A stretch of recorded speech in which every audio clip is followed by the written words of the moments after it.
আমি এবার জলপাইয়ের ল্যাটকা আচার দিব। ল্যাটকা আচারটা দেওয়ার আগে জলপাইগুলো ভালো করে ঘষে ঘষে ধুয়ে নিব। এখন চুলায় গরম পানি দিয়েছি, জলপাইগুলো হালকা করে সিদ্ধ করে নিব। ল্যাটকা আচারে জলপাইটা সিদ্ধ করে না নিলে জলপাইটা শক্ত হয়ে যায়। জলপাইটা সিদ্ধ হয়ে গেলে পানিটা ছেঁকে নিব।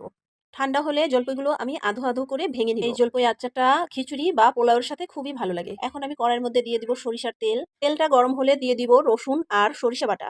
তেলটা যদিও এখনো গরম হয়নি, গরম হওয়ার আগেই আমি সরিষা বাটা আর রসুন বাটা দিয়ে দিয়েছি।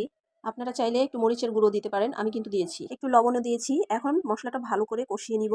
কষানো হয়ে গেছে, এখন গালানো জলপাইগুলো দিয়ে দিব। জলপাইগুলো দিয়ে ভালো করে মশলাটার সাথে কষিয়ে নিব।